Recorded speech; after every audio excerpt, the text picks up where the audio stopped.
इस मीटिंग को शुरू कर रहे हैं। सबसे सर्वप्रथम सभी सम्मानित पदाधिकारियों को मेरा नमस्कार।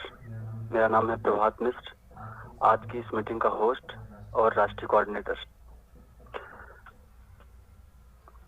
हम जिस विषय पर आज चर्चा करने जा रहे हैं वह है महिलाओं का कार्यस्थल पर लैंगिक उत्पीड़न।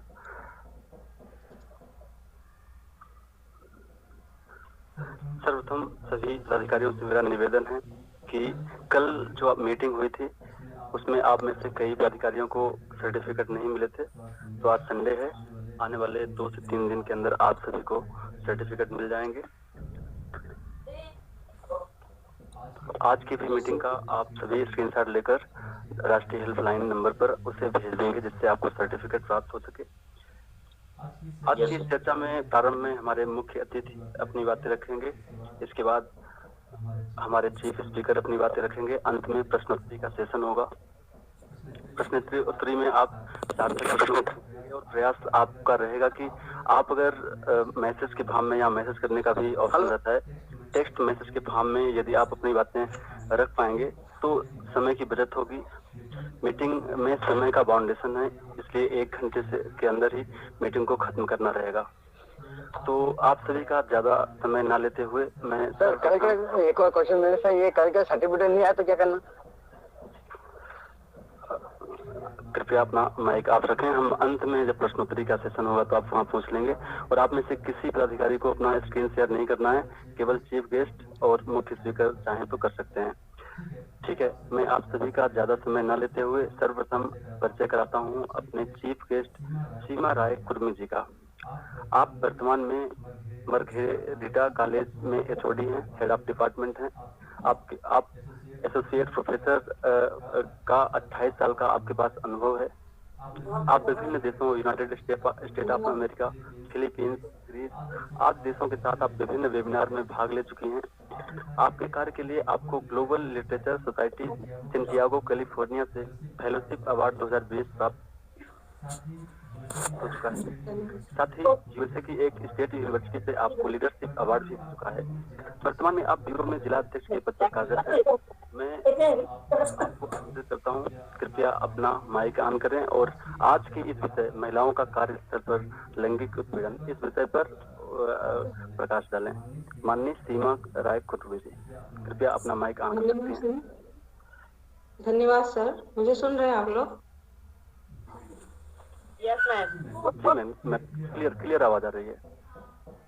So, good evening to the entire organization.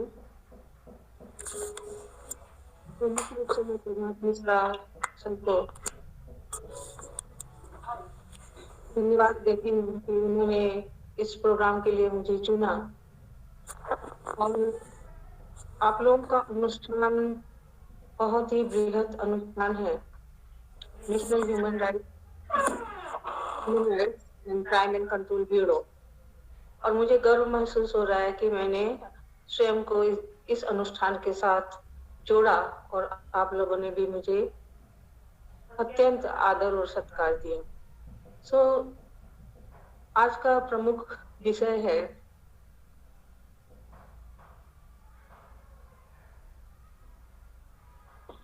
आवाज नहीं आ रही है। आज का प्रमुख विषय है सेक्सुअल। आ रही है आवाज? बिल्कुल आ रही है। अभी आ रही है। Sexual harassment at the work place.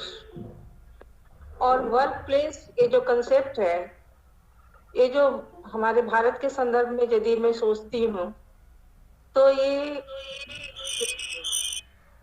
स्वाधीनता के बाद की कंसेप्ट है, क्योंकि जो अगर हम पुरानी भारतीय संस्कृति को यदि हम उधेड़ते हैं तो स्त्रियों का स्थान भारतीय समाज व्यवस्था में बहुत ही उच्च रहा है। और लीलावती, गार्गी, मैत्री जैसे आप लोग जानते हैं कि उनका बहुत सम्मान है, और मनुस्मृति में यह भी कहा गया है कि जहाँ नारी की पूजा होती है वहाँ देवता का निवास होता है। लेकिन यह परंपरा समयानुसार भारत में जो शासन परिवर्तन हुआ उसके बाद टूटते चला गया और महिला शोषण की वस्तु बन गई।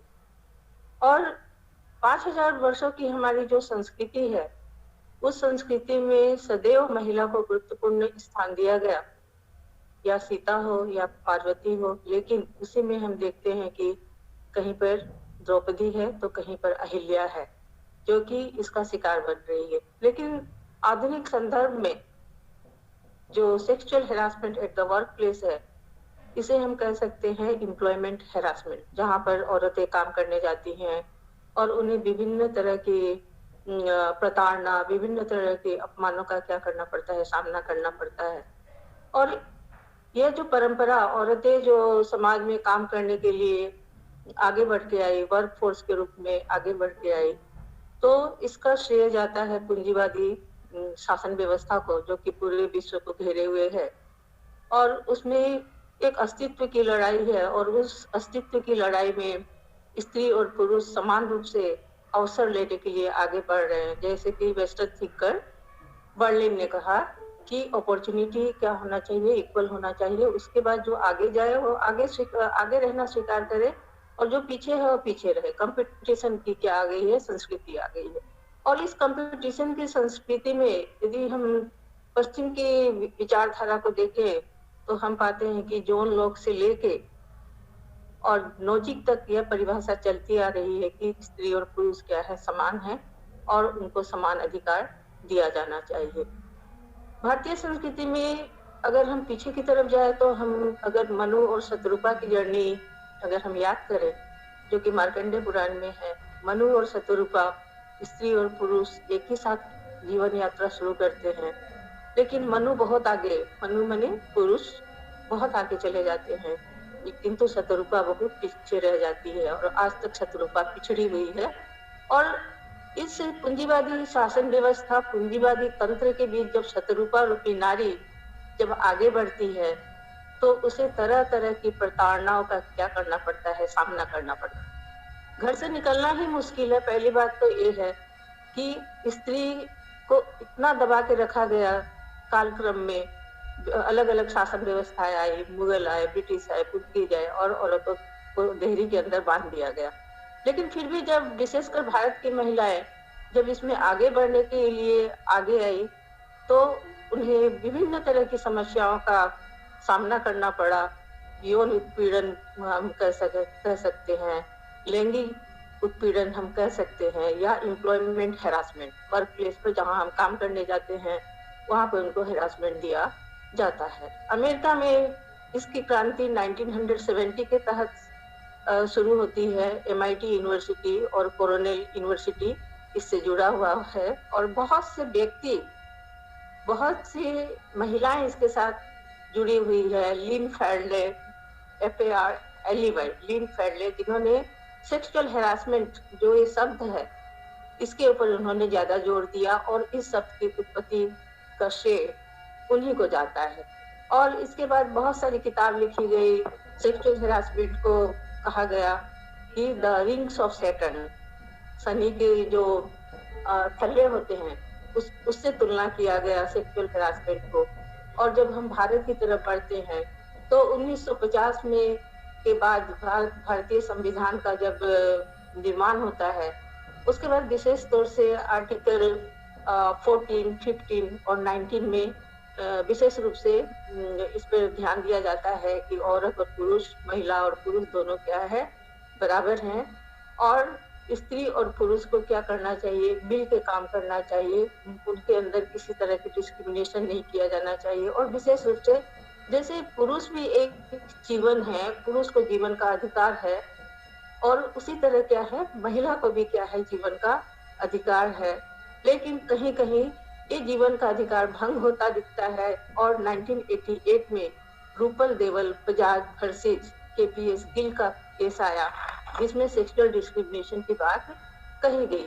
धीरे धीरे हम आधुनिकता की तरफ बढ़ते जा रहे हैं, तो इसके बाद में हम देखें कि पश्चिम से एक धारा चल पड़ी, मी टू मूवमेंट, मैं भी शामिल हूँ, मी टू मूवमेंट, और इसका प्रभाव भारत के ऊपर भी देखने को मिला। और विशेषकर जो सिनेमा जगत है उसमें बहुत से लोगों को कहा गया, बहुत से लोगों को इंगित किया गया महिलाओं ने इंगित किया कि हमारे साथ क्या हुआ है, इन लोगों ने, इन नामी गिरामी व्यक्तियों ने क्या किया है, सेक्सुअल हेरासमेंट किया है। इस तरह क्या हुआ कि इसके बाद हम देखते हैं कि केस ऑफ प्रिया रमानी का केस बहुत ज्यादा पॉपुलर हुआ, लेकिन परिताप का विषय था कि इस पर कोई मतलब क्या बोलेंगे, फैक्चुअल लॉ नहीं था, कोई कानून नहीं था कि इसको अमेरिका की तरह दर पर परत दर परत क्या किया जा सके, इसको समझा जा सके, और जो आरोपी है, जो सच में क्या है कि जिसने ऐसा काम किया है, औरतों का उत्पीड़न किया है, उसको दंडित किया जा सके। इसके बाद भारत में एक बहुत बड़ा केस होता है, भंवरी देवी केस, और उसको विशाखा नाम का एनजीओ जो क्या करता है, भंवरी देवी केस को लड़ता है, और इस केस में भंवरी देवी को बहुत अपमानित किया जाता है, रेप किया जाता है, लेकिन उनके अगेंस्ट में उनके बचाने के लिए कोई भी नहीं आगे आना चाहता है। तब विशाखा एनजीओ क्या करती है, इसके लिए लड़ती है, और विशाखा एनजीओ के एफर्ट से, प्रयास से हम क्या देखते हैं कि दिसंबर 9, 2013 में क्या होता है, sexual harassment of women eight work place, इस पर कानून बनता है, पूरी तरह लिखित तौर पे कानून बनता है, और इस कानून में 8 चैप्टर्स हैं और 13 सेक्शंस है, जिसके ऊपर जो हमारी नेक्स्ट जो मेन स्पीकर हैं कौर जी, वो उस पर क्या करेंगे, प्रकाश डालेंगे। तो इसमें नेक्स्ट जो स्पीकर है, मैं जैसा सोचती हूँ कि वे बतलाएंगे कि किस कंडीशन में सेक्सुअल हेरासमेंट एक केस को समझा जाएगा, कब एक केस क्या होगा, सेक्सुअल हेरासमेंट होगा, और कब एक केस क्या होगा, पब्लिक या प्राइवेट डोमेन में पड़ेगा या नहीं पड़ेगा, ये केस पब्लिक लाइफ से जुड़ा हुआ है या प्राइवेट लाइफ से जुड़ा हुआ है। और भी बहुत सारे एस्पेक्ट है, जैसे what acts can be regarded as sexual harassment, किस काम को सेक्सुअल हेरासमेंट कहा जाएगा, और किस सर्कमस्टांस से, किस परिस्थिति में एक आरोपी को दंडित किया जा सकता है, उसको कानून के घेरे में लाया जा सकता है, और what are the preventions pertaining to sexual harassment case. तो मैं सोचती हूँ कि जो हमारा नेक्स्ट जो हमारी स्पीकर हैं, वो इस पे ज्यादा गंभीरता से अपने विचार रखेंगी। इतना करके मैं धन्यवाद ज्ञापन करती हूँ। Thank you. बिल्कुल मैम, बहुत बहुत धन्यवाद। साथ ही सभी पदाधिकारियों को सूचित कर दूं कि हमारे राष्ट्रीय अध्यक्ष मीटिंग से जुड़ चुके हैं। मैं बहुत बहुत स्वागत करता हूं राष्ट्रीय अध्यक्ष का, और हम सभी को राष्ट्रीय अध्यक्ष को भी सुनने का मौका मिलेगा इस मीटिंग में। इससे पहले मैं आमंत्रित करना चाहूंगा अपने चीफ स्पीकर हररत्न कौर जी का। आपसे परिचय करा दूं हररत्न कौर जी का। आप मास्टर डिग्री आपने किया है ला स्टोक यूनिवर्सिटी मेलबर्न ऑस्ट्रेलिया से।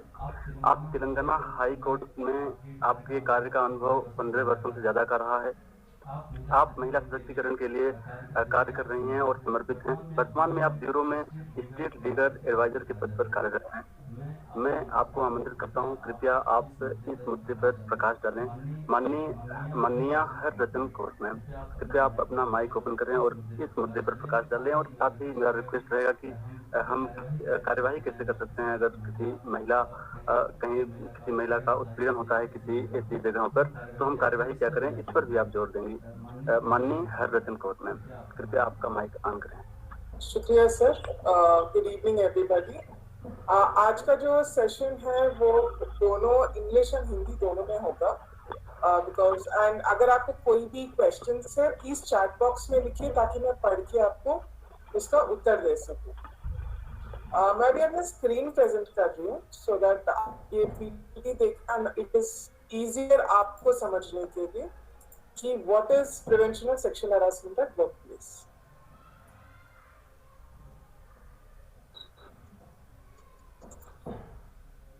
क्या आप लोगों को मेरा स्क्रीन दिखाई दे रहा है? हाँ, दिखता है। जी सर।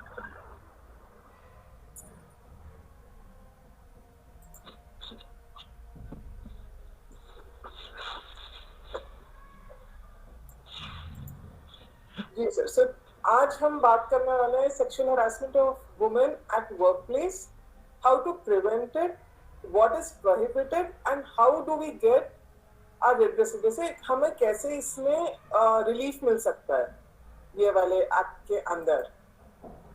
सो पहले हमको ये देखना है कि सेक्सुअल हरासमेंट होती क्या है। ये एक्ट जो है ये हमें ये बताता है कि सेक्सुअल हरासमेंट हर वो चीज है जो एक औरत को अनकंफर्टेबल करती है, व्हाटएवर, मतलब उनकी कुछ भी एज रहने दो, वो चाहे सीईओ रहने दो या फिर she can be the cleaner of the place.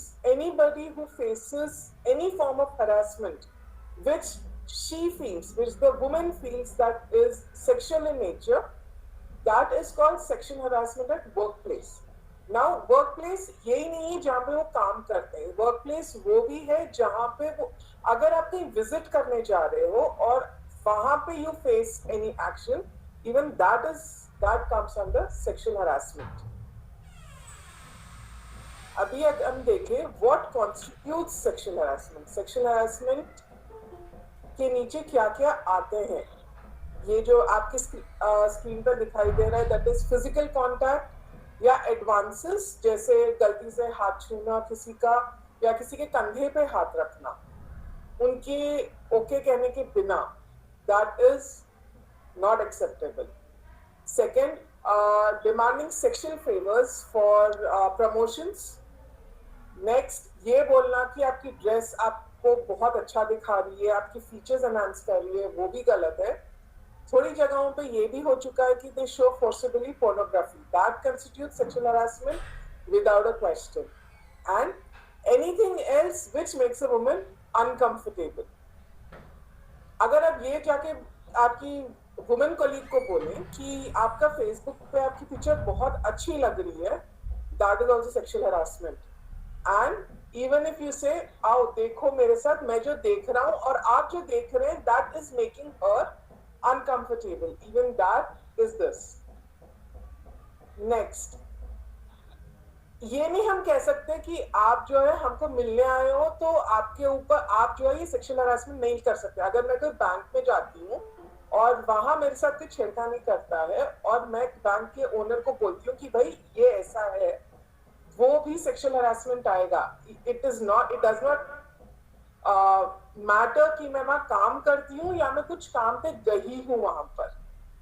And अगर आप ऐसे कोई एनवायरनमेंट करते हैं जहां पे एक औरत का आना दुश्वार हो जाता है, that also constitutes sexual harassment eight work place. This section very clearly states what or what not is sexual harassment.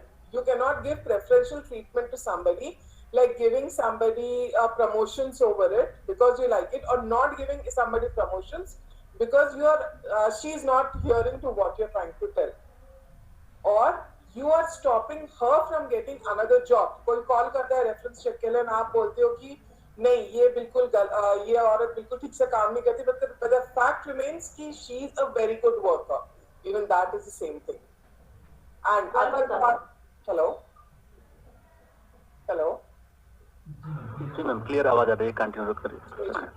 And अगर कोई आपको ऐसे कुछ करता है जिससे आपकी बेइज्जती होती है 4 लोगों के सामने, एंड ये आपका मेंटल एंड फिजिकल हेल्थ को इफेक्ट करता है आपके सेफ्टी के बाद में, वो भी सेक्सुअल हरासमेंट के अंदर ही आता है। आप किसी को ये जाके बोले अरे because she did not accept your advances and you go and say oh she is a dumb head, वो बिल्कुल बेवकूफ है, that is sexual harassment because that affects her mental state. So mental and physical states are not different, they are the same. Now, जब से मैं workplace बोल रही हूँ, what is a workplace? Section 2 of the Act states a lot of places where a workplace happens, like a government office, private offices, hospitals, education institutions, even the sports stadiums. Then जो आपके employees आपको transportation देते हैं for going from your home to your office, even that is a workplace, and so are courts. Next, It also says a workplace is any place visited by the employee arising out of or during the course of employment. That is, if I am suppose in charge of depositing money in the bank, I go to deposit money in the bank, but something happens. For me to say that I have been sexually assaulted or sexually harassed, even the bank is considered the workplace under this act. Now, ये सब side में रखते हैं. Now we know what is sexual harassment. Now we know what is workplace. Now, who's responsible for providing a safe working environment for any workplace? Be it a hospital, be it a school, be it an institute, any place where somebody is working, किसकी जिम्मेदारी है कि ये workplace को safe करे एक औरत के लिए? It is the duty of the employer and the employer only. और किसी का नहीं है. जो owner होता है वो उनकी ड्यूटी है. अब नेक्स्ट क्वेश्चन आता है, what if it's a government run institute?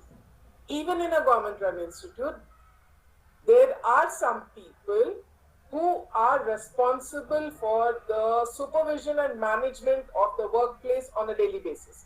वो CEO हो सकते हैं, वो मैनेजर हो सकते हैं, वो कोई भी हो सकते हैं जो आके आपके अटेंडेंस से लेके हर चीज देखे. वो person is also termed as an employer under this act.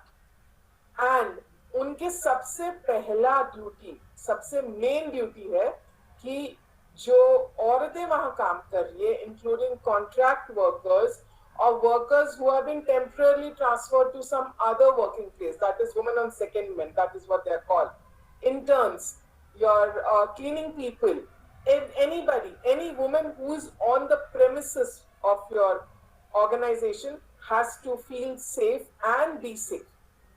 अगर आपका कंपनी है एंड कोई औरत आती है वहां पर एंड कुछ भी काम पर आती है या इंटरव्यू के लिए आती है या इंटर्न है एंड आपका कोई एम्प्लॉय उसको छेड़ता है या हाथ लगाता है जिससे वो कंफर्टेबल नहीं है एंड वो कहती है कि वो कंफर्टेबल नहीं है और फिर भी वो नहीं मानता, वो employer has to take that complaint of that lady even if the lady is not working in that organization. Next, who can file this complaint? Suppose एक औरत है जिसने ये फेस किया है, अब वो अपने आप सामने आना नहीं चाहती है for whatever इसको डर है, बेइज्जती होगी, की इज्जत जो हम इंडियंस के अंदर बहुत भरा हुआ है कि घर की इज्जत होती है औरत एंड ऑल दैट. नाउ अगर वो सामने नहीं आ सकती है उस वजह से, तो उसकी जगह उसके बिहाफ पे उसका हस्बैंड भी ये कंप्लेंट फाइल कर सकता है because he is an authorized person by the complainant. The complainant has to say that my husband is filing this or my brother is filing or my father is filing, but a direct blood relation or the husband or the son can file a complaint on sexual harassment on behalf of the complainant. Now the next question that arises is हम complaint कहाँ file करें, because किसी को पता तो होता नहीं है. Now there are two committees जहाँ पे हम ये complaint file कर सकते हैं. पहला है International Complaint Committee, Internal Complaint Committee, ICC, and the other is the Local Complaint Committee, which is at the government level. So हम अभी government level पे नहीं जाएंगे, हम ICC, that is the Internal Complaints Committee जो है, हम सिर्फ उस पे concentrate करेंगे and focus करेंगे आज के session में. Now, what is an Internal Complaints Committee or ICC? Act के अंदर एवरी एम्प्लॉयर जिसके पास भी अपना खुद का ऑर्गेनाइजेशन है, उसको ये मैंडेट दिया हुआ है, उसको ये कंपल्सरी एक आईसीसी कमिटी फॉर्म करनी पड़ती है. इन केस वो नहीं करता, he is violating the law which is also covered under the Industrial Relations Act and the Factories Act in today's time. And then section 6 deals with the Local Complaints Committee, which is made or constituted by the district commissioner at the government level. So उसमें हम ज्यादा कुछ बोल नहीं सकते, लेकिन section 4 वाले में पूरा हमारा ही हाथ होता है, जैसे complaint committee form करना and how to run the committee, because running of the committee is equally important as constituting the committee. Just making a committee and not using that committee when a woman is aggrieved is unacceptable. Next, LCC committee जो मैंने आपको बोला, when is LCC committee used? उसका उपयोग हम कब करते हैं? When do we approach the LCC? Now LCC, as I just said, is constituted at every district level. It is not at the state level, it is at every district level, so that everybody has easy access to this. Second, they are empowered to hear the complaints in absence of an ICC. Suppose there's a company who does not have an ICC body, you have complained against them to the State Department, and now you want to take your sexual harassment case somewhere, then you take it to the LCC. LCC is empowered to take the complaints, hear the complaints in absence of an ICC. Next, suppose आपका के employer के against ही complaint है, जो owner of the company है, जो head of the company है. अब अगर आईसीसी जाओगे और आपको पता है कि अगर मैं आज आईसीसी गई और मैं कंप्लेंट करी हूँ तो मेरे नाम पे कुछ नहीं आया, मतलब मुझे कुछ रिलीफ नहीं मिलेगा, मुझे कोई भी मानेगा नहीं कि ये इन्होंने किया है, फिर you can go to LCC and put forward your complaint like you would do in front of ICC. Next, how to file a complaint? We have covered where to file, what is sexual harassment, what is a workplace, what constitutes which committee you can go to. Now we see how to file this complaint. Now a complaint has to always be filed in writing. अगर मैं जाके orally HR department को बोलूँ कि मेरे से sexual harassment हुआ है, तो there is no proof कि मैंने बोला है. It is just कि वो कल बोल सकते हैं कि नहीं, इन्होंने, ये तो आई नहीं थी मेरे पास कुछ बोलने. So what is the proof कि आपने उनको बोला है ये बात? So for every complaint, it has to be given in writing and within 3 months of that incident. ये नहीं कि अगर आज इंसिडेंट हुआ तो हम 2023 में बोलेंगे, नहीं, अगर आज इंसिडेंट हुआ तो 3 महीने के अंदर ही कंप्लेंट फाइल हो जानी चाहिए. सेकेंड, अगर एक बंदा है, या जो भी जिसके अगेंस्ट आप कंप्लेंट कर रहे हो, वो एक के बाद एक, डिस्पाइट आप ये आईसीसी में कंप्लेंट फाइल कर चुके हो, वो फिर भी करी जा रहा है, आप उतने ही कंप्लेंट्स फाइल करोगे and within 3 months from the date of the last incident. Suppose I file a complaint against XYZ in a company. Now the company tells me, okay, we have started an inquiry against this XYZ person. This XYZ person, despite knowing everything, still goes ahead and again does not stop what he is doing. So what do? I again, जितने बार उन्होंने मेरे साथ गलत किया है, उतने बार मैं complaint करूंगी, और हर बार वो इंसिडेंट की 3 महीने बाद डेट होता है जिसके अंदर मुझे फाइल करना है. Now when I am going to file this complaint, जो कंप्लेंट एंड मेरे जो डॉक्यूमेंट्स होते हैं, जो मुझे सपोर्टिंग डॉक्यूमेंट्स बोलते हैं, जैसे अगर उन्होंने कुछ व्हाट्सएप पे आपको भेजा है, उसका स्क्रीनशॉट लेना एंड मैसेजेस जो भेजा है उसका फोटोग्राफिक एविडेंस, या कभी आप रिकॉर्ड कर लो वो जो कर रहे हैं, या आपके पास कोई विटनेसेस है, उनके नेम्स एंड एड्रेसेस, ये सब 6 कॉपीज में एक सेट बना के देना होता है. 6 सेट भी देना पड़ता है हमको ताकि सबको डिस्ट्रीब्यूट हो. नाउ अगर मैं कंप्लेंट फाइल करती हूँ, it is mandatory for ICC to conduct an inquiry upon receiving the complaint. अगर मैं राइटिंग में कंप्लेंट फाइल करती हूँ, ये वो नहीं बोल सकते कि हम कुछ नहीं करेंगे या गवर्नमेंट ऑफिस की तरह हम साइड में रख देते हैं, 6 महीने बाद देखेंगे, 8 महीने बाद देखेंगे. No, if they have received a complaint, within 14 working days they have to start an inquiry, failing which you can escalate the matter to LCC. Now, keeping ICC aside, ICC is one part of the story. Sexual harassment is also covered as an offense under section 354 of IPC, that is outraging the modesty of a woman. So what do you do then? You can also file a complaint in the police station. अगर आपने ICC में file किया है, that doesn't mean कि आप police station नहीं जा सकते हैं. सपोज उन्होंने जो हरकत की है वो ऐसी है कि आप चुप नहीं बैठ सकते हैं, रादर आप कोई भी हरकत पे चुप नहीं बैठना, क्योंकि having a safe environment is your right. हमने मेहनत की है वो लेवल पे आने को, हमको बिठा के किसी ने खिलाया नहीं. तो अगर आपने मेहनत की है और कोई गलत, कुछ छोटी चीज भी अगर गलत होती है, आप you can go to the ICC and you can also go to the police. They have to take your complaint. Next, what constitutes an internal complaints committee? जो ICC होता है वो कौन लोगों से बनता है? Now 50%, that is there will be 3 people. Out of the 3 people, at least 2 members should be female. They should have some experience for the cause of women or have legal experience, and 1 member should be from an NGO. That is, that member should be an outsider. हम तीनों office के members को नहीं कर सकते हैं. अगर हम एक आईसीसी कमिटी कॉन्स्टिट्यूट कर रहे हैं तो उसमें 50% से ज्यादा वुमेन होनी चाहिए, and the chairperson should also be a woman.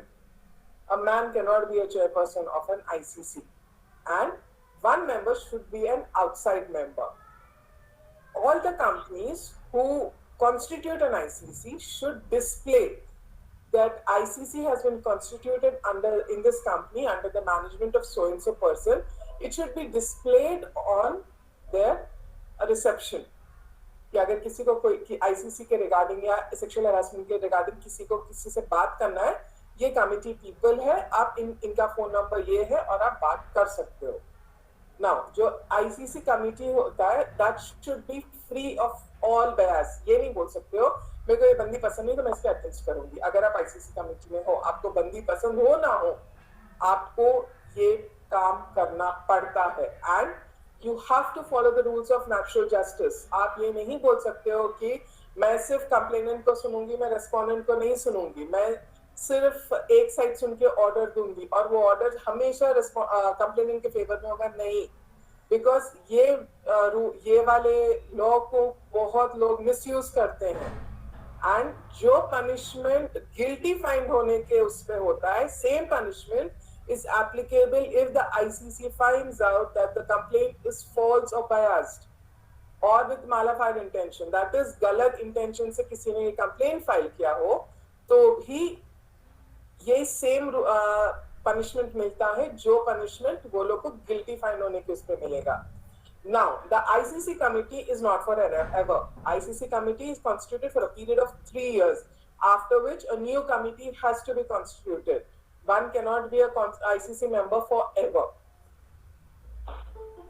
Now, हम ICC committee तो बोल रहे हैं, लेकिन उनके पास powers क्या है? They have the same powers as a civil court of any state. They can summon witness, they can examine the evidence, discovery of documents, which जो वो लोग documents file करते हैं, whether the document is made up, whether the document is genuine, all of that can be done by ICC. They have the powers to do it, and all other manners as prescribed in the for the working of a civil court. Now, when I say ICC must follow the rules of natural justice, it is hearing both sides, that is allowing both parties to present their cases. ऐसे नहीं होगा कि मैं सिर्फ complainant को सुनूंगी या मैं सिर्फ रिस्पोंडेंट को सुनूंगी बिकॉज रिस्पोंडेंट मेरा बेस्ट फ्रेंड है. नो, ऐसे कुछ नहीं होगा. आपको दोनों को सुनना है as a third party, as a neutral party. Next, providing copies of documents provided by both sides. जो कंप्लेनेंट ने कॉपीज दिए वो रिस्पोंडेंट को देना है, एंड जो रिस्पोंडेंट ने कॉपीज दिए वो आपको देना होगा कंप्लेनेंट को, so that you can both of them know what are the allegations and what are the replies. Next, hearing all witnesses. जितने witnesses का नाम दिया है, चाहे वो 100 witnesses हो, हर witness को सुनना है और उनका statement record करना पड़ता है उन्हें. And providing a fair outcome. If you feel that allegations are true, tell it is true. If you have even an iota of doubt or a shadow of doubt that the allegations might not be true, कि झूठा यहाँ पे allegation लगा रहे हैं, then you say that it is not true. Providing a fair outcome is the biggest responsibility of ICC, because ये वाला जो outcome होता है, it can break a person. So do not take it lightly if you are a member of the ICC or on the committee.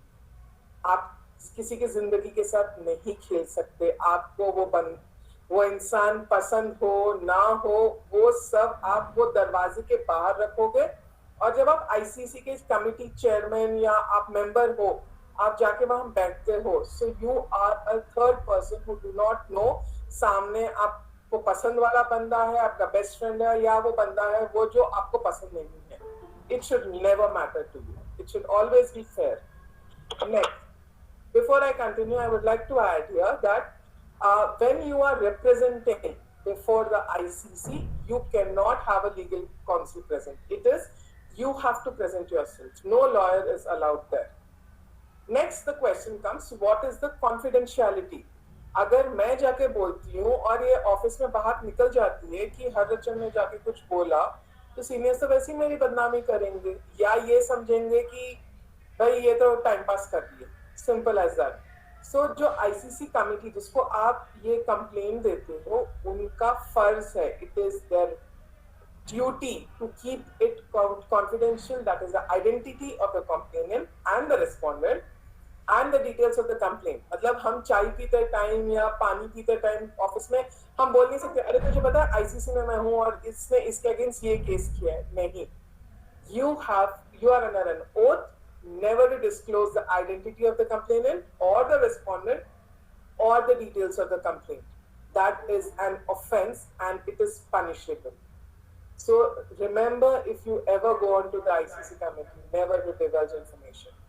Next, if somebody goes and files a petition under the RTI Act saying that मुझे ये इसका ये पता करना है कि किसने क्या complaint file किया, RTI Act does not apply to the complaints of sexual harassment, especially under POSH. It does not apply. Caps, bold, underline does not apply. So, अगर आप अभी किसी क्लाइंट को भी ये बोल रहे हो कि आरटीआई में हम डालेंगे, प्लीज ऐसे गलत सलाह मैं कभी नहीं देना, क्योंकि मेरे पास लोग आए हैं ये बात से. It is something that I have seen people do. Don't waste money. It does not work. Next. What are the interim reliefs? Like when the case is going on, हम रेस्पोंडेंट या कंप्लेनेंट को क्या relief दे सकते हैं? सबसे पहला relief हम ये दे सकते हैं only at written request. Now no, एक चीज हमेशा याद रखना, कोई ओरल रिक्वेस्ट नहीं एक्सेप्ट की जाती है in legal way. You always have to give everything in writing. If you have given it orally, it is unacceptable. और अगर कोई ओरली पे ये चेंज करते हैं एंड यू रिलीफ देते हैं, so they have to write give it in writing कि क्यों दिया है मैंने. On an oral request, not accepted. So you can, on a written request of the complainant, transfer the agreed woman or the respondent to any other workplace, be it a different site or a different team altogether. Now, अगर कोई woman बोलती है कि मुझे किसी ने कुछ किया है और या sexual harassment in whichever way she has faced, she is entitled to 3 months of leave in addition to the other leaves that she has from the company.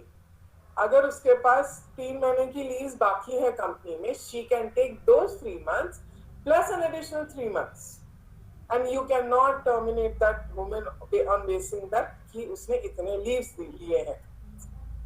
And ICC or LCC also have rights to give any other leaves as may be written. कोई लिखता है कि मुझे आप 3 महीने की salary दे दीजिए और मुझे छोड़ दीजिए, मैं ये नहीं देख सकती हूँ, मैं ये नहीं कर सकती हूँ. ICC, if it feels right, or the LCC, if it feels right, can give this interim relief. It is not a final relief, it is an interim relief. Now, what is an inquiry process? आप complaint देते हैं, उसके बाद होता क्या है? Now, ICC shall report the inquiry to the employer within 10 working days and copy of the report to both parties. It is not a civil case that goes on for like 20, 25, 30 years with no end. It has to be done on very short basis because you are deciding something which is important even for the others. It's not only for both of them, it's also for the others that this inquiry is important. There might be a person जिसके against आज तक कोई complaint आया नहीं होगा for whatever reasons कि किसी को बोलना नहीं था, ब्लैकमेल था, और ऐसे हुआ है. जितने मैंने आईसीसी कमेटी में मैं हूँ उसमें 80% तो केस यही हुआ है कि that person is a serial offender. In that case, this inquiry completion in 10 working days and report to both the parties help closing the ordeal for not only the aggrieved woman who has given the complaint, but also for all the other women who have gone through that. Suppose किसी ने complaint दिया, an allegation, जैसे मैंने बोला था, there should not be an iota of doubt whether this can be done, or शायद इसमें वो शायद factor नहीं रहना चाहिए. अगर वो शायद factor है, then it is better you give more allegations not proved, because that shayad can destroy an innocent man also. No innocent man should go to face the consequences of something that cannot be proved beyond the shadow of all reasonable doubts. That is the first principle of natural justice. Now, what does the ICC do? ICC gives recommendations to the employer कि आप ये कर सकते हो. So to treat sexual harassment as misconduct, if we see any of the employment contract जब हम sign करते हैं, उसमें एक बहुत सीधी bold होता है that termination can happen on basis of a misconduct. This is the misconduct. Sexual harassment can be treated as a misconduct and the person can be terminated. That is number one. Now, the direct respondent or the accused can have to pay compensation also. That can also be the recommendation of ICC. Now, how can you calculate the compensation? ऐसे तो नहीं ना जिसे हम divorce case में बोलते हैं 4 crore 10 crore, ऐसे नहीं होता है. So that calculation is determined based on a few things. That is number one, pain and suffering of the complainant. What all has she suffered? उसको कितना मतलब physical mental pain हुआ है? Second, the cost of medical care. Suppose the person tried to harm herself, then the cost of medical care. Then loss of career growth or opportunity. Suppose that person stopped her growth, stopped her promotion, or because of his harassment, she could not work as well that she could get career growth. Then this is calculated. The financial status of the respondent. Suppose the respondent is not well-to-do. You cannot tell him to pay 50,000, 60,000 as fine. Even that has to be taken into consideration. Next, committee can also recommend directing the respondent to give a written apology. 90% of the time, written apology does the work. Giving a warning or reprimand to the respondent. That goes on to that person's file. Tomorrow, when somebody calls with request that stating कि इनका reference दीजिए, you can say, the HR can say that this person has got a warning for sexual harassment. So the next person who takes that person takes from his or her own risk. Okay, next is withholding promotion or increment, termination of service, which I just said, which comes under, calling it what is not right, the gross misconduct, and then to undergo counseling. If somebody is suffering from a mental issue, then they can either undergo counseling or carry out a community service as told by the ICC committee.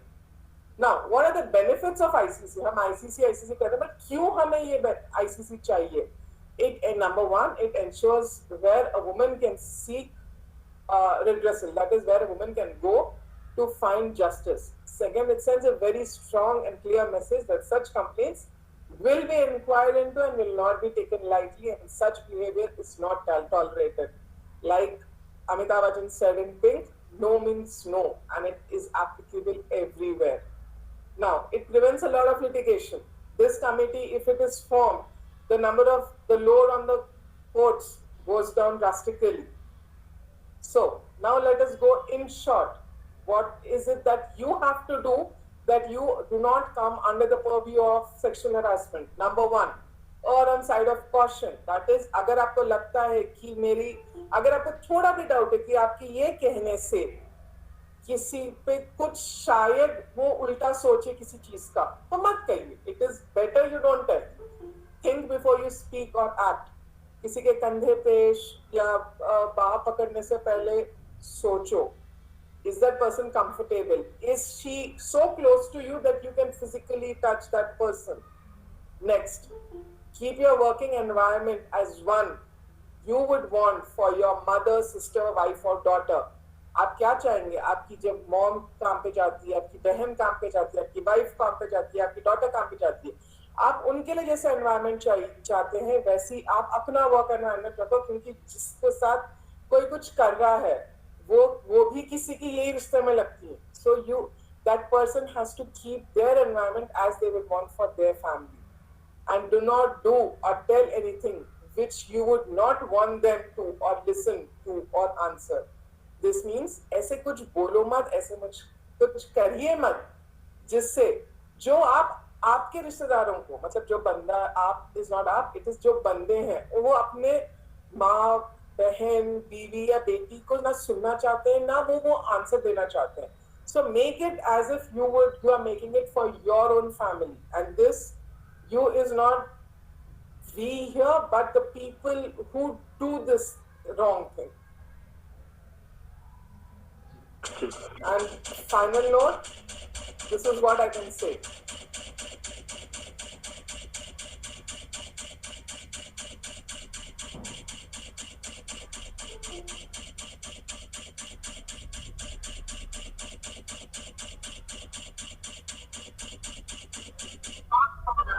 So the law is not as complicated as everyone perceives it to be. It is quite simple if we think about it.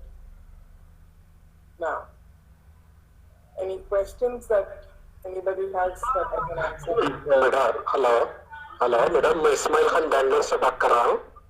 कृपया इंतजार करें, कृपया इंतजार कीजिए 2 minute में जल्द ही प्रश्नों पर आऊंगा. लेकिन उससे पहले मैं इनवाइट करना चाहूंगा माननीय अध्यक्ष को कि यदि आप हमें सुन रहे हैं, आप इस मुद्दे पर कुछ कहना चाहते हैं तो कृपया माइक ऑन कर सकते हैं. माननीय राष्ट्रीय अध्यक्ष, क्या आप हमें सुन पा रहे हैं?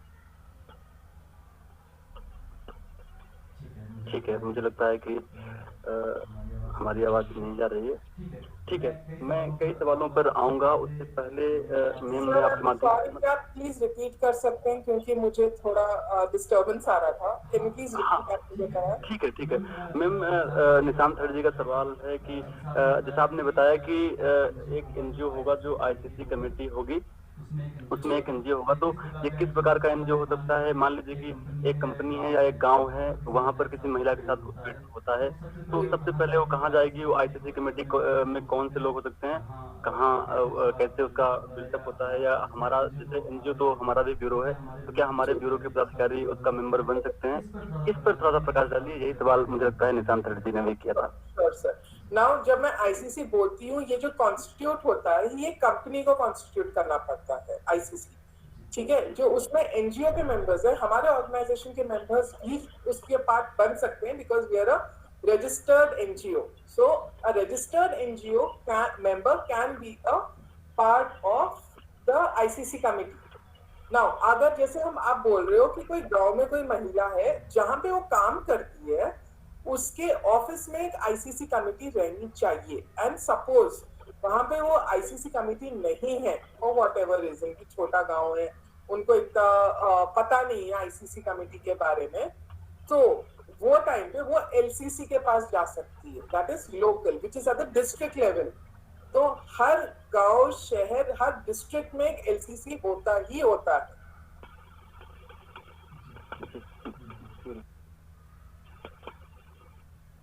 ठीक है, आप में से और भी किसी पदाधिकारी के पास सवाल है तो कृपया आप टाइप करके लिखेंगे तो हमें यहाँ स्क्रीन पर दिख जाता है. आप टाइप करके पूछेंगे तो बेहतर होगा. कमेटी के विस्तार से बताएं. जी सर, आईसीसी कमेटी के बारे में. आईसीसी कमेटी की विस्तार से बताएं, क्या सूक्ष्म? सर आईसीसी कमेटी वो कमेटी है जो जैसे मैंने बताया था कि इसमें 3 होते हैं, जिसमें से 2 महिला होती है और एक एनजीओ मेंबर होता है, which can be male or a female or a third gender, but that person should be an NGO person. Simple as that. Now once हम वो आईसीसी कमेटी फॉर्म करते हैं और कोई कंप्लेंट आती है आईसीसी कमेटी के पास, आईसीसी कमेटी 10 दिन के अंदर वो इंक्वायरी कंप्लीट करनी चाहिए उनको, which also will say that पूरे एविडेंस लेना, सबकी बात, दोनों पार्टीज की बातें सुनना, उनकी आर्गुमेंट सुनना, क्योंकि वहां कोई लॉयर होता नहीं है. सो जीरो टॉलरेंस पॉलिसी जैसे विनय सर ने लिखा, वो देता है कि एक जीरो टॉलरेंस पॉलिसी है कंपनी में. दैट इज द आउटलुक जो कंपनी का जाता है कि हमारे पास कोई भी सेफ है वर्क करने के लिए, जो सबसे बड़ी जरूरत है आज के दिन में. जब मोदी जी बोल रहे हैं कि बेटी पढ़ाओ, जब बेटी पढ़ाते हैं तो बेटी को काम करना भी तो होता है. तो वो बेटी को जब आप बाहर भेज रहे हो एज पेरेंट्स, पेरेंट्स को भी एक सुकून होता है जब वो आईसीसी का एक वो जो मैंने बोला कि उनको अपने रिसेप्शन एरिया पे डिस्प्ले करना पड़ता है आईसीसी कमिटी एंड ऑल। तो जब वो डिस्प्ले होता है तो अगर आप अपनी बेटी के साथ जा रहे हो इंटरव्यू के लिए, आपको भी एक सुकून होता है कि हाँ मेरी बेटी एक सेफ जगह पे काम कर रही है। So that is what is the most important thing of the ICC committee. बिल्कुल मैम, बिल्कुल। देखिए मैम का कहना ये है कि हर कंपनी में एक आईसीसी कमेटी होता है। अगर बाय डिफॉल्ट लोकल कंपनी है, गांव में कोई कंपनी है, तो हो सकता है वहां पर आईसीसी कमेटी ना हो, तो फिर लोकल डिस्ट्रिक्ट लेवल में कोई ना कोई आईसीसी कमेटी होती है और हम प्रारंभ में वहीं जाते हैं। इससे क्या होता है कि प्रारंभिक प्रक्रिया वहां पर हो जाती है, हम एक रिटर्न में कंप्लेन देते हैं और वो सारे डॉक्यूमेंट वगैरह वहां से वो कलेक्ट कर लेते हैं, तो एक प्रारंभिक प्रक्रिया वो वहां पर कर लेते हैं। एक निश्चित डिसीजन पर भी वो पहुंच जाते हैं कई बार, कई मामले में, जिससे फेक केसेस कोर्ट में ना जाएं। मुझे लगता है ये भी एक रीजन है, नहीं तो कोर्ट में हर एक केस, हर महिला कोर्ट में ही जाने लगेगी तो बहुत सारे केस वहाँ पहुंच जाएंगे। तो प्रारंभ में होता ये है कि एक आईसीसी कमेटी कंपनी के द्वारा गठित की जाती है, तो वहाँ पर आपके किसी भी पति के साथ इस तरह से व्यवहार होता है तो आप प्रारंभ में आईसीसी कमेटी में जा सकते हैं। आईसीसी कमेटी नहीं है तो आप लोकल जो एलसीसी है, लोकल कंप्लेन कमेटी होती है डिस्ट्रिक्ट लेवल में, आप वहाँ जाते हैं। ऐसा मैम ने बताया, मुझे ऐसा लगता है। ठीक है बिल्कुल सर। मैम, महिलाओं से जो दुर्व्यवहार होता है, मेरा एक सवाल है। आप में से किसी भी अधिकारी का कोई सवाल है तो आप टाइप भी कर सकते हैं, आप पूछ भी सकते हैं अपना नाम बता के, लेकिन उससे पहले हाँ जी। हेलो, इस्माइल खान बेंगलोर से बात करता हूँ। ये किस आर्टिकल के अंतर्गत आता है और एक आईपीसी सेक्शन कोई होगा जिसके विरुद्ध ये होता है और हम उसका कंप्लेंट कर सकते हैं? सर ये आता है आपका prevention of sexual harassment at work place, जिसको हम पॉश भी कहते हैं। Under that act it is, hello sir आपको सुनाई पड़ता? जी जी जी सुन रहा हूँ जी sir. It is prevention of sexual harassment at work place act है, विच वाज एनैक्टेड इन 2013 में ये एक्ट आया था। एंड इसके अलावा आप पुलिस स्टेशन में सेक्शन 354 आईपीसी के तहत भी जा सकते हैं, because it comes under outraging the modesty of a woman. ठीक है, बिल्कुल मैम, समझ गए। यहाँ पर मैसेज में भी विनय चंद्रा जी ने लिख दिया है, आप उसे पढ़ भी सकते हैं, मैसेज में भी लिख दिया है। मैम मैं ये जानना चाह रहा हूँ कि महिलाओं से जो सेक्सुअल हैरेसमेंट होते हैं उसकी कुछ लिमिटेशन भी होंगी, जैसे कि एक महिला है वो कहीं पर ये तैराकी सीखने गई है या इस तरह की कोई काम करने गई है, वहाँ पर कोच के द्वारा अक्सर होता है कि एक एलिगेशन लगा दिए जाते हैं, वो पुरुष है वो उसे तैराकी सिखा रहा है या ऐसे कोई काम कर रहा है जहाँ पर महिलाओं को छूना पड़ता है। ठीक है, तो क्या एक्सेप्शन है मैम, इस पर भी थोड़ा सा प्रकाश डालिए। सर जो आपका अगर किसी महिला ने ऐसा कुछ फेस किया है तो 3 महीने के अंदर उस महिला को ये कंप्लेन लॉन्च करना पड़ेगा, बिकॉज उसके बाद पीरियड ऑफ लिमिटेशन खत्म हो जाता है। पर still that ICC and section 354 IPC का जो हम कंप्लेन दे सकते हैं, we can still file even after 1 year, but with a reason. एक हमें बोलना पड़ता है क्यों हमने 3 महीने में नहीं फाइल किया। एंड अगर आईसीसी कमेटी को लगता है कि हाँ ये बहुत वैलिड रीजन है कि क्यों फाइल नहीं किया, कि वो डिप्रेशन में चले गई थी, साइकियाट्रिस्ट केयर में चली गई थी जिसकी वजह से वो नहीं आ सकी, या उसका मानसिक संतुलन को बहुत इफेक्ट हुआ था, फिर हाँ हम बाद में भी कंप्लेन कर सकते हैं। लेकिन इट इज ऑलवेज बेटर कि 3 महीने के अंदर कंप्लेन करो, बिकॉज लोग जो विटनेस होते हैं उनके माइंड में भी फ्रेश होता है। जो महिला जिसने गया है वो जो कंप्लेन लिखती है उसमें भी उसके दिमाग में बहुत फ्रेश होता है कि जब का तभी करना। ठीक है मैम, बिल्कुल। ये जो आज का मुद्दा था, मुझे लगता है कि कई पदाधिकारी इसमें कंफ्यूज हैं कि घर में जो उत्पीड़न होता है उससे शायद जोड़ के देखना चाह रहे हैं इस मुद्दे को, लेकिन ये घर के मुद्दे में जो घरेलू हिंसा होती है महिलाओं के खिलाफ वो अलग है। आपके हाँ, तो मैं सभी पदाधिकारियों को बता देना चाहता हूँ कि ये जो आज का मीटिंग हो रही है ये घरेलू हिंसा से नहीं हो रही है कि घर में किसी महिला के साथ इस तरह की चीजें हों। ये मीटिंग मेनली है कंपनी आदमी या जहाँ पर महिलाएं कार्य करने जाती हैं, वो कोई भी जगह हो सकती है जहाँ पर महिलाएं कार्य कर रही हैं, वहाँ पर कार्य करते समय जहाँ पर उन्हें सैलरी वगैरह मिल रही हो, किसी कोई कंपनी है वहाँ पर उनके साथ जो उत्पीड़न होता है उसके लिए मैम ने बताया है कि एक आईसीसी कमेटी होती है, इंटरनल कंप्लेन कमेटी होती है। इसी के बारे में अभी तक हो रही थी। आप ये मत सोचिए कि घर में एक महिला है उसके साथ इस तरह से घर में उसके लिए हम अलग महिलाओं को उत्पीड़न महिलाओं को उत्पीड़न घर परिवार में हो या ऑफिस में हो। उत्पीड़न माने उत्पीड़न। मध्य प्रदेश में हाई प्रोफाइल पिछले साल की घटना है। एक हाई प्रोफाइल अधिकारी ने अपनी महिला के साथ किया था, शायद जो एमपी के सुन रहे सर कृपया मैं रोकना चाहूंगा, वो मुद्दा अलग है, उस पर हम बाद में चर्चा कर लेंगे। वो अलग मुद्दा है, ठीक है। यहाँ पर हम मीटिंग कर रहे हैं वर्क प्लेस पर, कार्यस्थल पर महिलाओं के साथ जो उत्पीड़न होता है उस पर हम मेनली फोकस कर रहे हैं। और उसी के बारे में मैम ने बताया है कि इंटरनल कंप्लेंट कमेटी होती है और लोकल कंप्लेंट कमेटी होती है जहाँ पर कंप्लेंट फाइल करनी होती है। तो आप उसे दोनों मुद्दों को मिक्सअप करके मत देखिए, है ना। वो जो घरेलू हिंसा होती है उसके लिए अलग अधिनियम है, अलग कानून है। ये जो जिस पर हम बातें कर रहे हैं ये महिलाओं पर कार्यस्थल पर लैंगिक उत्पीड़न अधिनियम 2013 पर हम बातें कर रहे हैं, ठीक है। तो आपको ये समझना है कि कार्यस्थल पर किसी महिला से होता है, मैं फिर से रिपीट कर दे रहा हूँ, उसके लिए सबसे पहले जाना पड़ता है इंटरनल कंप्लेंट कमेटी, जो उसी कंपनी के द्वारा बनाई गई होगी, इसलिए जिससे महिलाएं सेफ फील करें। और ये मुझे लगता है कि ये जो अधिनियम आया था विशाखा गाइडलाइंस के अंतर्गत ही शायद ये आता है। इस पर मैम बता पाएंगे मैम, क्या ये विशाखा गाइडलाइंस के अंतर्गत ही आता है? सर विशाखा गाइडलाइंस के बेसिस पे पॉश एक्ट फॉर्म हुआ था सर। हाँ। तो विशाखा अपना केस लॉ है सुप्रीम कोर्ट का, उसके गाइडलाइंस थे जो उसमें गाइडलाइंस है वो, और बाकी बहुत सारी चीजों को लेकर ये एक्ट फॉर्म हुआ है। सो जब हम ये एक्ट को इन्वोक करते हैं तो हमको विशाखा गाइडलाइंस को साइड रखना पड़ता है, बिकॉज विशाखा गाइडलाइंस के बेसिस पे ये बना है और इसमें ज्यादा चीजें, ज्यादा रिलीफ्स है ये वाले।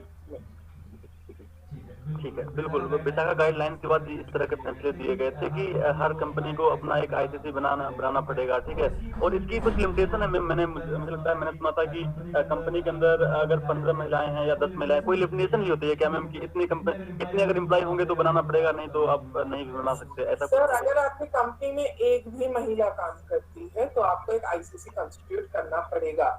अगर आप एक महिला के लिए कॉन्स्टिट्यूट कर रहे हो तो दैट मीन्स आपके पास कोरम नहीं है for forming the ICC committee. वो टाइम पे आपको बाहर से लॉयर्स, एनजीओ वर्कर्स लेकर आके आईसीसी कमेटी फॉर्म करनी पड़ती है। One employee who is a female और a transgender who is a female, you have to form this. ठीक है मैम, इसके लिए क्या कहीं रजिस्टर्ड भी कराना पड़ता है? मान लीजिए आईसीसी कमेटी बनी तो क्या कहीं रजिस्टर्ड कराना? आईसीसी कमेटी कहीं गवर्नमेंट का नहीं है सर, ये कंपनी का होता है। इसलिए आप जब आईसीसी कमेटी बनाते हो आपको आपके रिसेप्शन पे एक फ्रेम, जैसे आप SSI certificate, MSME certificate, labour certificate आप जैसे फ्रेम करते हो ना, वैसे आपको इसको भी फ्रेम करके लगाना पड़ता है कि we have the management has constituted ICC committee for prevention of sexual harassment at workplace. They are the people who are there with their phone numbers. आप कैसे कांटेक्ट करोगे? ईमेल, फोन नंबर दोनों देकर आप अपनी रिसेप्शन डिस्प्ले करते हैं। बिल्कुल, मैं समझ गया कि कंपनी को बनाना पड़ेगा एक आईसीसी और वो उसे अपने कंपनी के साथ ऑफिस वगैरह में कहीं उसका एक मतलब ऐसा फ्रेम में लिख के रखना पड़ेगा कि ये हमारे आईसीसी कमेटी के चेयरपर्सन है, इनका ये मोबाइल नंबर है, जिससे वहां पर काम करने वाली महिला उनसे संपर्क कर सके। ये एक सवाल ये बनता है कि मान लीजिए कोई कंपनी है, उसने नहीं बनाया है आईसीसी, तो क्या उसके ऊपर भी कोई मतलब ये बनाना कंपलसरी है या मतलब नहीं बनाएगा तो भी काम चल जाएगा, ऐसा कुछ है क्या? सर ये क्या होता है ना कि जैसे हम बोलते हैं everything is not black and white, थोड़े ग्रे एरियाज होते हैं। Creating an ICC is a gray area. Although the law states, the POSH Act states very clearly कि हर कंपनी को बनाना पड़ता है, बहुत सारे कंपनीज नहीं बनाते। So वो टाइम पे आप जो है you can go to the registrar's office or the labor office and give it in writing that the company has not made the ICC committee. Kindly tell them or direct them to make the ICC committee. Simple as that. ठीक है। तो बिल्कुल ma'am का कहना है कि मान लीजिए कोई कंपनी है जहां पर आईसीसी नहीं फॉर्म हुआ है, तो आप लेबर कमेटी के पास जाकर उसकी शिकायत भी कर सकते हैं कि ये कंपनी है, इन्होंने अपने पास एक आईसीसी नहीं बना रखा है। और ये मतलब आईसीसी के बारे में आज की मीटिंग का जो मीनिंग है वो ये है कि आपके घर की कोई महिला है या आप स्वयं महिला है या आपकी पत्नी है, फ्रेंड है, कोई भी है, अगर किसी कंपनी में कार्य करने जा रही है तो वहां पर ये कंफर्म करें कि वहां पर आईसीसी एक होना चाहिए। नहीं है तो आप आप लेबर कोर्ट में जाकर इसकी शिकायत भी कर सकते हैं। प्रयास करें कि आप उस कंपनी के मैनेजर वगैरह को लेटर वगैरह लिख के ऐसे सुझाव देंगे तो जरूर ही वो एक आईसीसी बना लेंगे। ये आईसीसी होता है कि महिला मान लीजिए स्टेट किसी कंपनी में काम कर रही है, उसे तुरंत ही कहीं कंप्लेन करना है और उसे कंपनी में कोई ऐसा विंग ही नहीं है जहां पर वो जाकर शिकायत कर सके, तो इसके लिए बनाया जाता है आईसीसी। ठीक है, ये हर कंपनी के लिए मैंडेटरी ही है एक तरह से, और इसमें 50% महिलाएं होंगी। जो इस कमेटी का अध्यक्ष होगा वो अध्यक्ष महिला होगा और इसमें एक एनजीओ का मेंबर होना अनिवार्य है। ठीक है, तो मुझे लगता है आप इस मामले में इस मुद्दे को समझ गए होंगे। मैं आपको कुछ सवाल लेना चाहूंगा जी। रणजीत सिंह तोमर जी पूछना चाह रहे हैं, बताइए।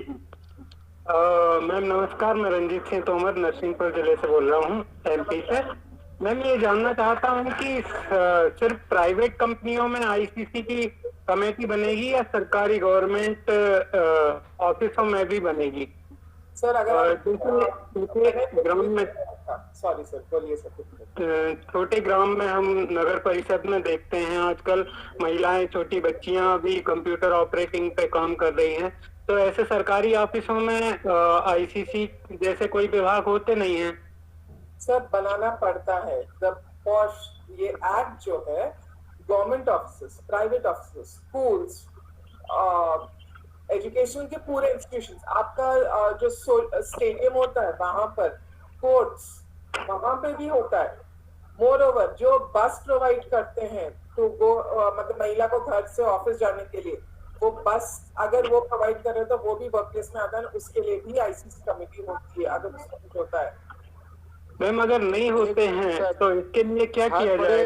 ऑफिस में महिला उत्पीड़न कमेटी बनी हुई है, हर ऑफिस में, बड़े ऑफिसों में महिला उत्पीड़न कमेटी बनी हुई है, मैंने देखा है। सर अगर आप डिस्ट्रिक्ट लेवल की बात कर रहे हो और आपको नहीं दिख रहा है छोटे गाँव में, तो यू कैन, आप हमेशा डिस्ट्रिक्ट ऑफिसर जो होता है आपका वहाँ पे एलसीसी कमेटी जहाँ होती है जो स्टेट लेवल पे बनती है, उधर जाके आप अपना एक लेटर दे दीजिए कि ये ऑफिस जो ये गांव में है यहाँ पे आईसीसी कमेटी नहीं है, और आप अपने पूरे जितने पीड़ाएं हैं आप वो डायरेक्टली एलसीसी कमेटी को दे सकते हैं। इंस्टेड ऑफ आईसीसी कमेटी आप एलसीसी कमेटी को दे दीजिए। Thank you. ठीक है मैम एक आपने बताया कि स्टेट लेवल पर एलसीसी कमेटी बनती है, ऐसा आपने बताया, तो मैम इसका कोई मतलब ये हम कहाँ से फाइंड करेंगे? कोई ऐसा हम कैसे फाइंड करेंगे कि कहाँ पे डिस्ट्रिक्ट कलेक्टर होते हैं ना सर, उनके ऑफिस में आप पता कर सकते हैं। तो वो it is mandatory for district collectors to form the बिल्कुल मैम, मैं समझ गया। देखिए मैं एक बार फिर से कंप्लीट कर देना चाहता हूँ। जैसा कि मैम ने बताया कि हर कंपनी में आईसीसी कमेटी होता है। ठीक है, मान लीजिए कि ये बनाना जरूरी अनिवार्य ही होता है हर कंपनी को। मान लीजिए कि ये इसलिए बनाने के लिए अनिवार्य होता है कि कोई महिला वहाँ काम कर रही है तो अपनी बातें किससे कहेगी, तो जाहिर सी बात है एक कमेटी होगी जहाँ पर महिला अध्यक्ष होगी, उस महिला से अपनी बातें कह सकती है कि हमारे साथ इस तरह का उत्पीड़न हुआ है। तो ये बताने के लिए हर कंपनी के लिए जरूरी है कि उसके पास आईसीसी हो, चाहे विद्यालय हो, चाहे सरकारी कंपनी हो, चाहे कुछ भी हो, वहां पर आईसीसी होना अनिवार्य है। अब मान लीजिए आईसीसी नहीं है, उस कंडीशन में आप अपने कलेक्टर ऑफिस पे फोन कीजिए, सर्च कर सकते हैं मोबाइल नंबर कलेक्टर ऑफिस का, वहां पर फोन करके आप जो आईसीसी एलसीसी होगा, एलसीसी के चेयरमैन से आप बात करके अपनी बातें रख सकते हैं कि इस विद्यालय में या इस कंपनी में आईसीसी नहीं है। इससे क्या होगा कि वो लोग वहां पर गाइडलाइन जारी कर देंगे और वो कंपनी आईसीसी बना लेगी।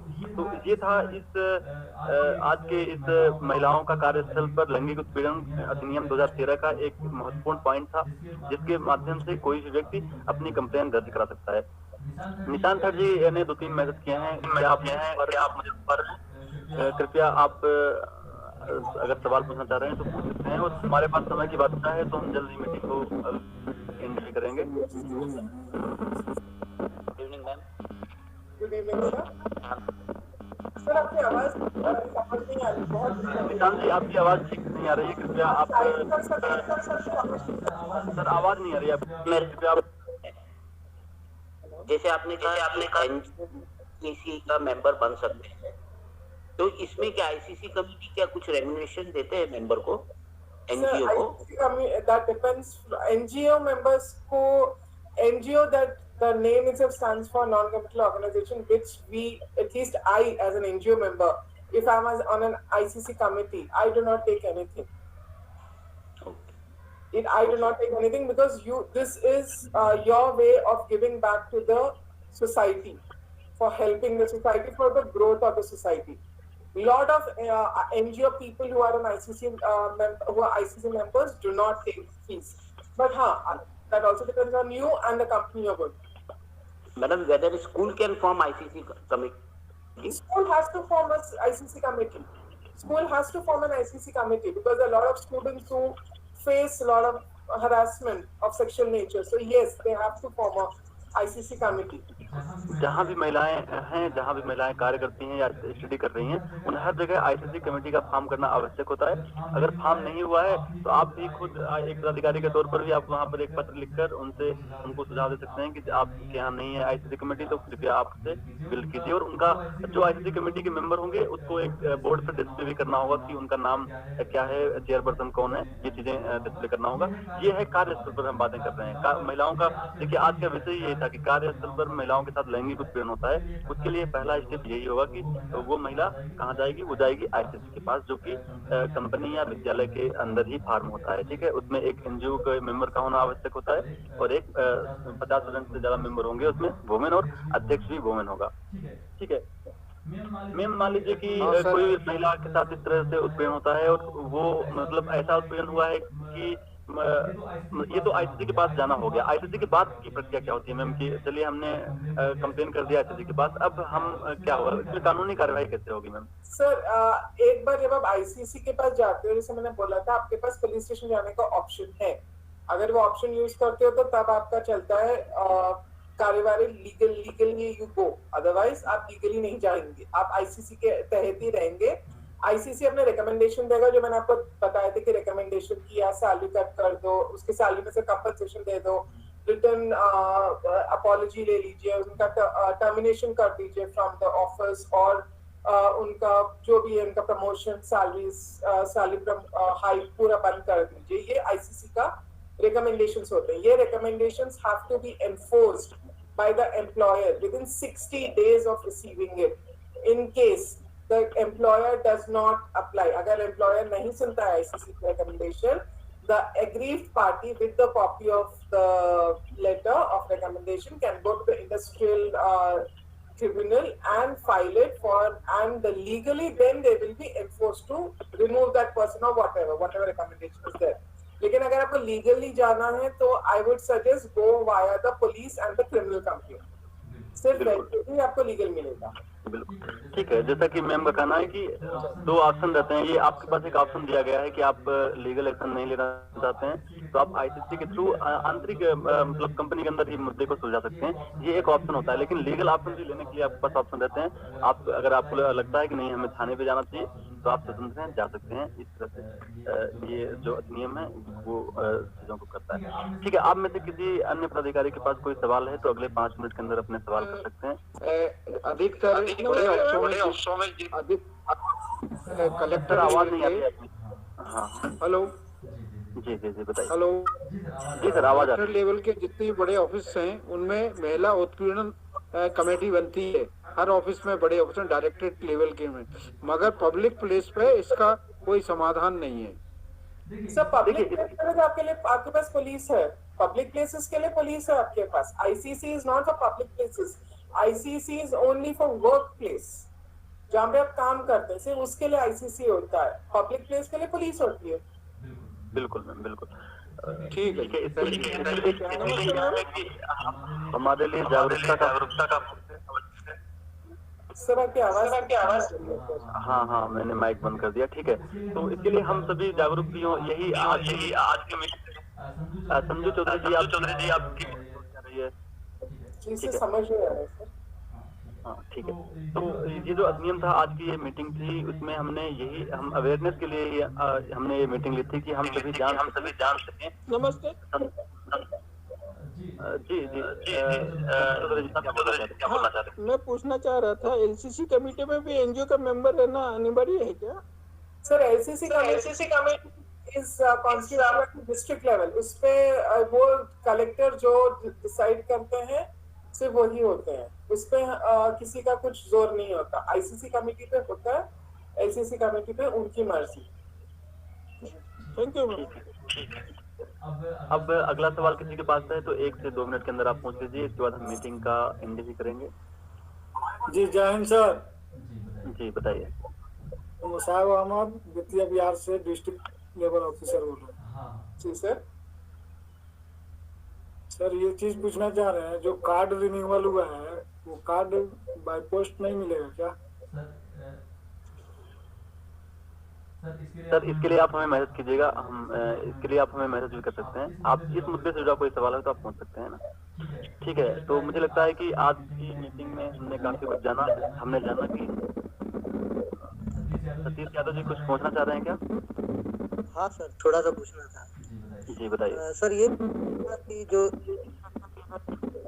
सर आपकी आवाज नहीं आ रही है, आप कृपया मैसेज कर दीजिए तो हम देख भी लेंगे। आपकी आवाज नहीं आ रही है, आप मैसेज भी कर सकते हैं, हमें दिखाई देता है ना। तो अगर आप मैसेज करेंगे तो होगी, आप मैसेज के माध्यम से पहुंच लीजिए आपके पास। ठीक है, आप में से किसी अन्य पदाधिकारी के पास कार्यस्थल पर जुड़े हुए महिलाओं के साथ लैंगिक उत्पीड़न हो, उससे बचाने के संबंध में कोई आपके पास सवाल है तो आप पूछ सकते हैं। ठीक है, मुझे लगता है कि हमने काफी कुछ जान लिया आज की इस मीटिंग में। मैम आपने हेलो तरीके से जी हेलो निशांत सर जी बताइए। मैडम, जैसे बैंक से अगर कोई भी डिस्ट्रिक्ट या मतलब कोई भी जगह पे एक बैंक के 3 ब्रांच है, तो वो क्या सभी ब्रांचों में अलग अलग आईसीसी फॉर्म होगा या कि एक मेन ब्रांच में? Main branch. देखिए तात्पर्य ये है कि एक ऐसा ऑप्शन होना चाहिए, एक ऐसी जगह होनी चाहिए जहां महिला अपनी बातें रख सके। ठीक है, उसके लिए मतलब विशाखा गाइडलाइंस के बाद अंदर ये आया है, ये अधिनियम आया है कि इस अधिनियम के अंदर हर कंपनी को एक आईसीसी फॉर्म करना पड़ेगा जहां महिला अपनी बातें रख सके। ठीक है, अब सिंपल सी बात है, वो कहीं भी महिला काम कर रही है, जहां भी महिलाएं काम करने जाती हैं या स्टडी करने जा रही हैं, उन हर जगह पर एक आईसीसी होगा। उसको उस कंपनी को सामने अपने कौन अध्यक्ष है, कौन उसका मेंबर है, उनके मोबाइल नंबर से डिस्प्ले बोर्ड पर लिखना पड़ेगा कि हमारे पास आईसीसी है।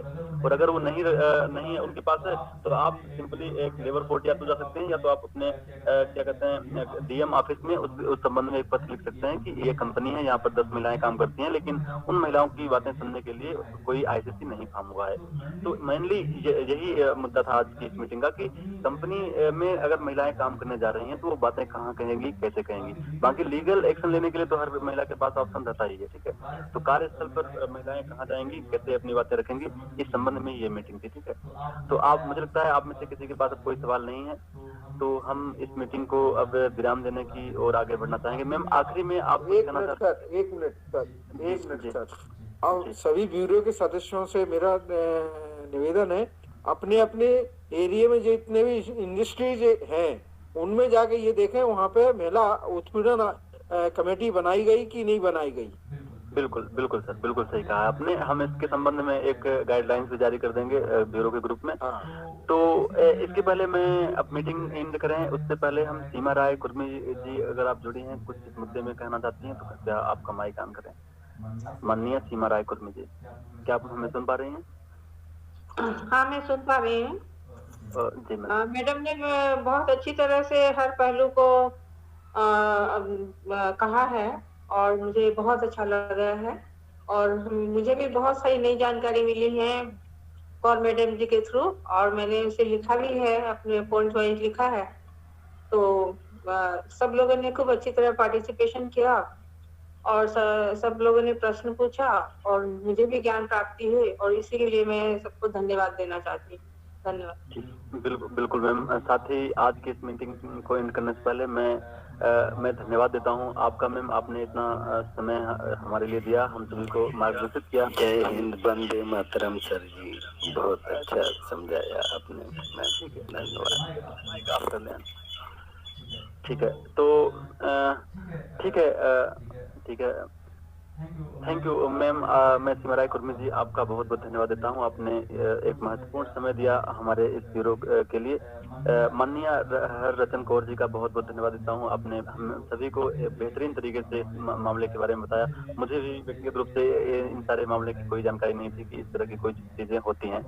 तो हम सभी को मार्गदर्शित करने के लिए आप दोनों ही हमारे चीफ गेस्ट और चीफ स्पीकर का बहुत बहुत धन्यवाद। हम जरूर ही अगले किसी ऐसी मीटिंग होगी तो हम आपको जरूर आमंत्रित करेंगे एक बार फिर से। तब तक के लिए धन्यवाद, आप हमारे साथ आए, एक बार फिर से आप सभी का धन्यवाद है। साथ ही सभी पदाधिकारियों को थैंक यू। आप सभी लेफ्ट हो सकते हैं, ये था मीटिंग का एंड। साथ ही हम प्रार्थना करते हैं आप सभी के उत्तम स्वास्थ्य की, आप सभी खुश रहें, सख्ती रहें। Thank you.